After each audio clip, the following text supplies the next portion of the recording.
Сайн байцгаана хүүхдүүдээ. Та бүхэндээ энэ өдрийн мэнд хүргэе. Өмнөх хичээлээр бид нэр ионт нэгдлийн томьёо бичих, нэрлэх аргад суралцсан байгаа.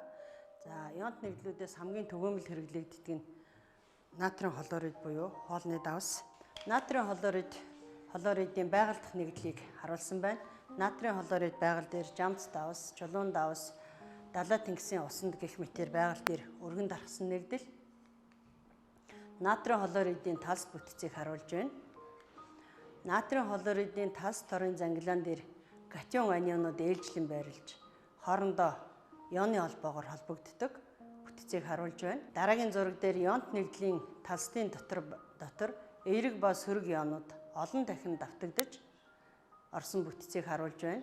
Иймд хоолны давсны буюу натрийн хлорид хоолны давсны молекулыг натрийн хлорид гэж бичдэг.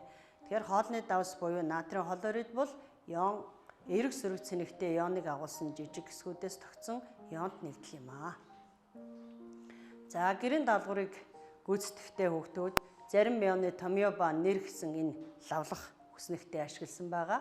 За, ионы томьёо бичгэд эерэг сөрөг ионы цэнэгийн тоо тэнцснээр тухайн нэгдэл цахилгаан саармаг болдог зүй тогтолд үндэслэж ионт нэгдлийн томьёог бичдэг байна. За, жишээ авч үзье. За, натрийн карбонат, натрий 2, CO3.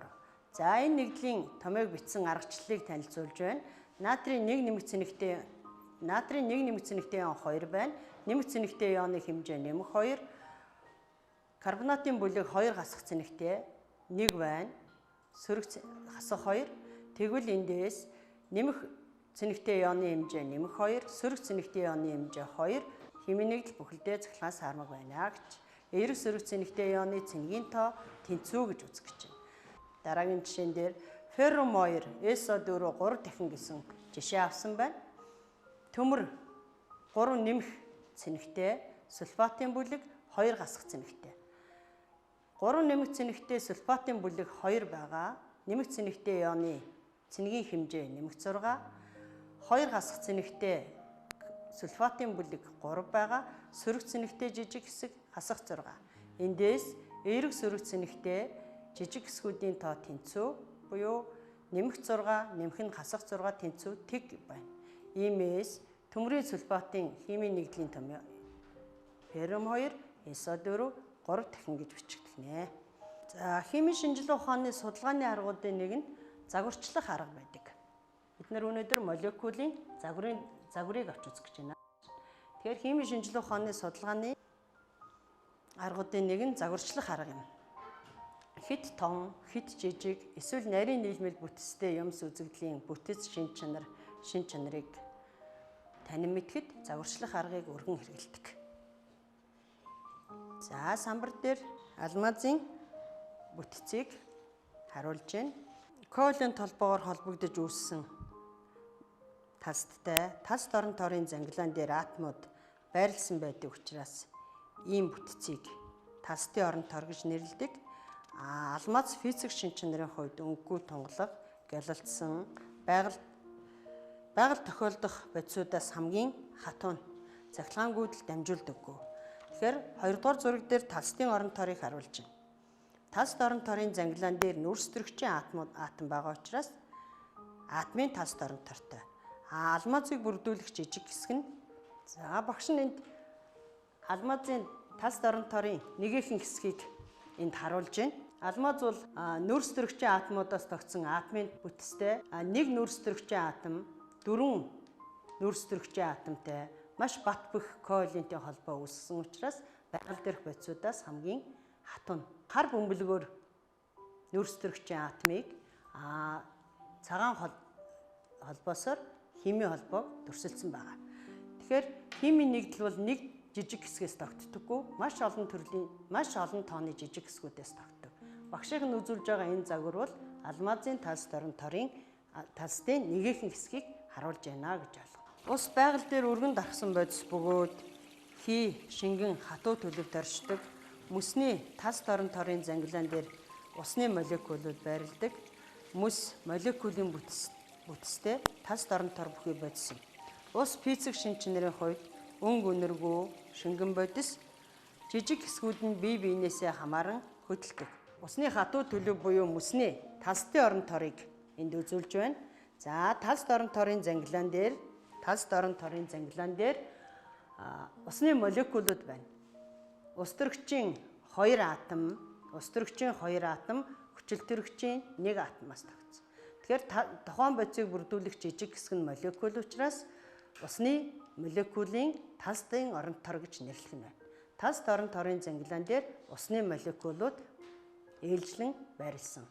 Тэгэхээр энэ бол усны молекулын талстын орон тор байх. Дараагийн зураг дээр натрийн хлоридын талст орон торын бүтцийг харуулж байна. Талст орон торын зангилаан дээр натрийн эерэг цэнэгтэй ион буюу катионууд, хлорын сөрөг цэнэгтэй ион буюу анионууд ээлжлэн байрлсан бүтцийг харуулж байна. Эндээс харуул натрийн хлорид бол бүрдүүлэх жижиг хэсэг нь ионууд учраас ионт нэгдэл юм. Эдгээрийн хооронд үүсэж байгаа химийн холбоо нь ионы холбоо гэж бид өмнөх хичээлдэр ярьсан байгаа. За молекулын найрлагыг химийн томьёогоор илэрхийлж болно. Мөн молекулын байгуулалтын томьёогоор бас илэрхийлж болдог байна. За жишээ болгоод хөхрийн хүчлийн молекулын байгуулалтын томьёог бичиж үзье. За H2SO4 хөхрийн хүчил. За хүчил үүсгэгч элемент хөхөр 6 валенттай. Хүчилтөрөгчийн атом 4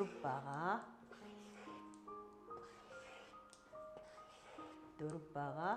Хөхрийн атом 6 валенттай учраас 1 2 3 4 5 6 химийн холбоог зураасаар тэмдэглэлээ. Энэ аргыг Шотландын химч Купер энэ аргыг анх шинжилгээ ухаанд оруулж ирсэн байгаа. Ус төрөгчийн атом 2 байна. Ус төрөгчийн атом 2 H2SO4 гэж. Тэгэхээр тухайн бодисын молекул дахь атомуудын химийн тэмдгээр нь бичээд тэдгээрийн хооронд үүсэж байгаа химийн холбоогийн зураасаар тэмдэглэсэн энэ томьёо бол байгуулалтын томьёо байх нэ. Тэгэхээр химийн нэгдлийн бүтцийг химийн томьёогоор илэрхийлж болно, мөн байгуулалтын томьёогоор илэрхийлж болно, мөн загвараар илэрхийлж болно. Атом бүрийг тодорхой өнгөөр том жижиг бас хэмжээтэй бөмбөрцгөөр төрсөлж болдог. За жишээ нь нүүрс төрөгчийн атомыг хар өнгөөр, ус төрөгчийн атомыг цагаанаар, азотын атомыг цэнхрээр, хүчил төрөгчийн атомыг улаанаар гэх мэтээр ийм бөмбөлгүүдээр загварчилж болдог байна. За молекулын загварыг хийхдээ хэд хэдэн алхмуудыг гүйцэтгэх ёстой. Нэгдүгээр бодисын молекулын томьёог бичнэ. Молекулын байгуулалтын дэлгэмэл томьёог бичнэ. 3 дугаарт нь иштэй бөмбөлөг загварыг хийн, ишгүй бөмбөлөг загварыг. За жишээ үздэцгээе. За сурах бичгийн 89-р хуудсан дээр эдгээр загваруудыг хийж үзүүлсэн байгаа. За жишээ нь хамгийн эхний нэгдэл цэнхэр өнгөөр азотын атом. Цэнхэр өнгийн бөмбөлөг бол азотын атом, ус төрөгчийн атомууд 3 байна. Тэгвэл энэ нэгдлийн химийн томьёо нь NH3. Байгуулалтыг бичиж үзвэл азотын атом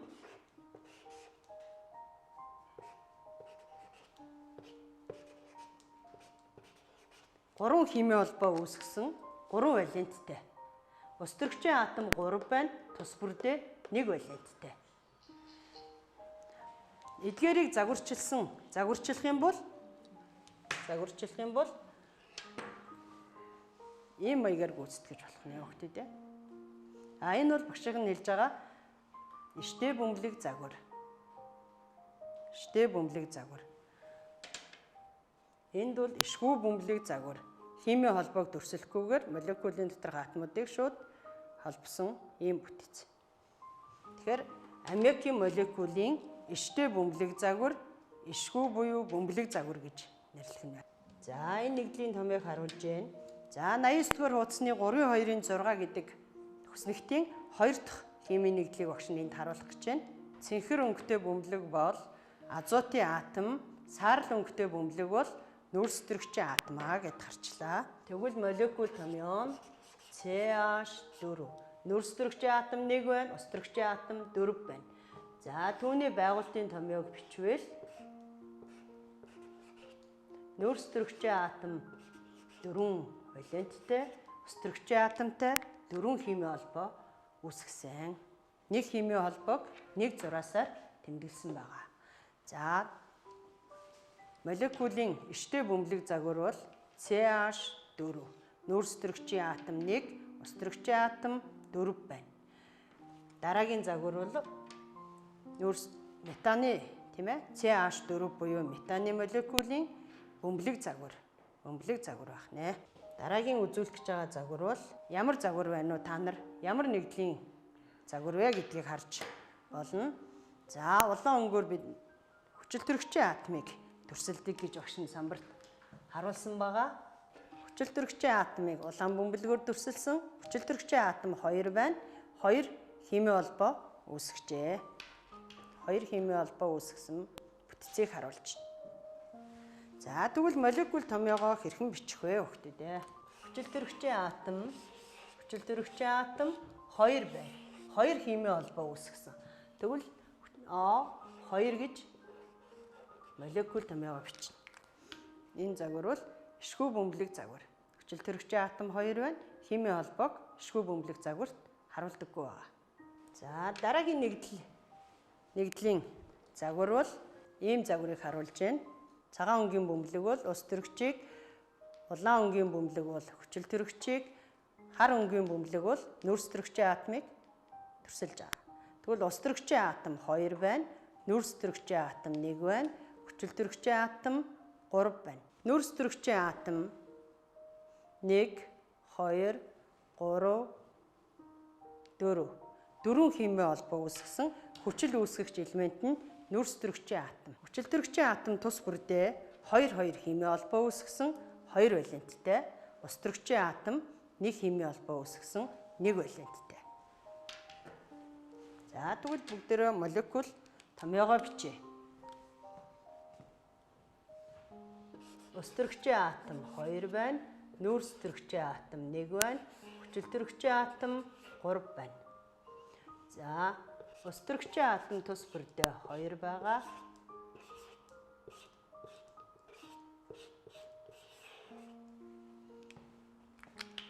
H2 CO3. За тэгвэл эдгээр атомуудыг модулоор илэрхийлсэн бүтц нь бол яах нь вэ? Энд байгаа тийм. Тэгэхээр иштэй бөмбөлөг загварт хичнээн химийн холбоо үүсгэж гэнэ үү? Хичнээн валенттэй вэ? Ямар элементийн атом хичнээн валенттэй вэ гэдгийг харж болдог байна. За дараагийн бидний бичих гэж байгаа нэгдэл бол молекул томьёог бичих гэж байгаа нэгдэл нь бол ийм нэгдлийг харуулж байна. За шар өнгөөр хөхрийн атомыг дүрсэлсэн байна.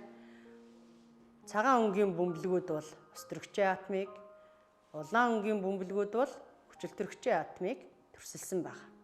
Тэгвэл эндээс харж болох нь ус төрөгчийн атом 2 байна, хөхрийн атом 1 байна, хүчилтөрөгчийн атом 4 байна.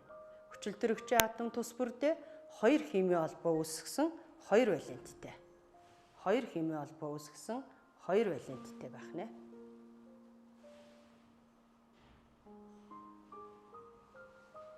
За молекул томьёогоо бичиж үзье.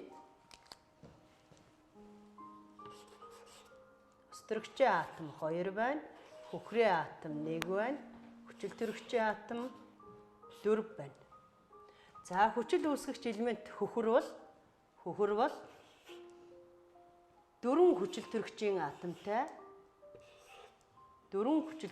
атомтай 6 химийн холбоо үүсгэдэг. Хөхөр энэ нэгдэлтэй 6 валенттэй. 1, 2, 3, 4, 5, 6. Хүчилтөрөгчийн атом 4 байх бөгөөд тус бүрдээ 2 валенттэй. 2 валенттэй буюу 2 химийн холбоо үүсгэнэ.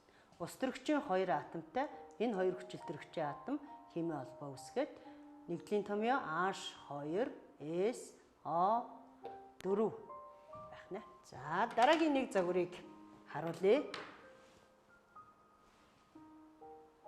Нэг шар бөмбөлгөөр 2 улаан бөмбөлөг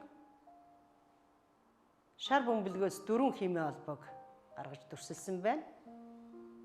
За энэ нэгдлийн томыг дэвтэртээ өчээрэй. Загвартайгаа тулгаад харъя. Хөхрийн атом шар бөмбөлгөөр 2 химийн холбоо үүсгэсэн хүчил төрөгчийн атомтай. Мөн энэ хүчил төрөгчийн атом хөхрийн атомтай 2 химийн холбоо үүсгэсэн. Энэ байгуулалтын томьёо энэ болохоор молекулын модель. Тэгэхээр химийн нэгдлийн бүтцийг томьёогоор илэрхийлж болно, байгуулалтаар илэрхийлж болно, бас юу гэнэ модельээр илэрхийлж болох нэ. Өнөөдрийн хичээлийг дүгнж ярилцъя. Ионуудын эсэлтгүүн хэм, валент, үеийг систем дэх бүлгийн дугаарууд тоон утгаараа тэнцүү байдаг. Атомууд өөрсдийнхөө валентэд тохирсон химийн холбоо үүсгэхэд тодорхой дистраллаар өөр хоорондоо холбогддог.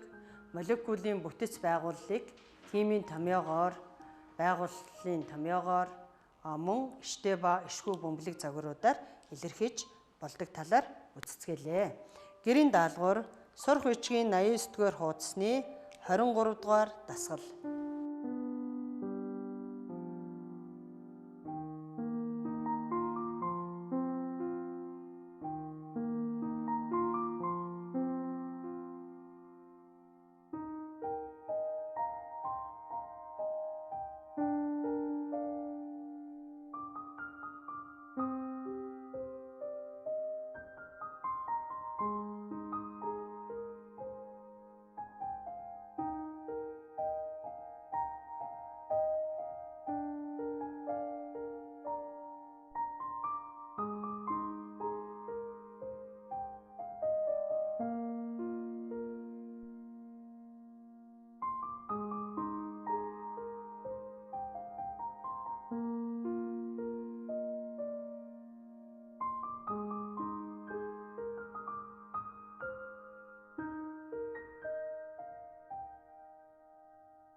Анхаарал хандуулсанд баярлалаа.